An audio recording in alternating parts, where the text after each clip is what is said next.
এই যে এত ভালোবাসা নিশ্চয়ই কোথাও যখন যান, সেটা কোনো ওপেনিং এ হোক অথবা শুটে হোক, যখন কোনো একটা পাবলিক গ্যাদারিং এ থাকেন, তখন আসলে এটা কিভাবে ম্যানেজ করেন? নিশ্চয়ই আমরা তো দেখি মাঝে মাঝে যে মানুষ একদম পারলে এসে আপনাকে ধরবে বা আপনার কাছে আসবে, এমন একটা আপু অবস্থা থাকে। এটা ম্যানেজ করার কিছু না, এটাই তো আমাদের প্রাপ্তি, যে আমাকে দেখে মানুষ কাছে আসবে, ভালোবাসবে। এবং আমি ট্রাই করি সকলের সাথে কথাবার্তা এবং প্রত্যেকটা জায়গায় আমি তাদের সাথে টাচ করার চেষ্টা করি। অনেক সময় হয়ে ওঠে, অনেক সময় হয়ে ওঠে না।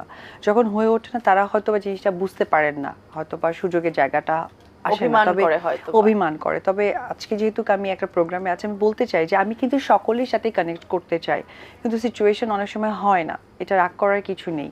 তবে আমি মন থেকে চাই যে আমার আর একটা পরিবার আমার দর্শক, কারণ তারা ছাড়া একদম আমি জিরো। যেমন পরিবার ছাড়া প্রত্যেকটা মানুষই জিরো, Right. তেমন একজন অপু বিশ্বাসের নামের পেছনে তাদের দর্শক ছাড়া আমি জিরো। সো ওই জায়গা থেকে আমি সবসময়ই চাই যে আমি যেন তাদের সাথে কানেক্ট হতে পারি।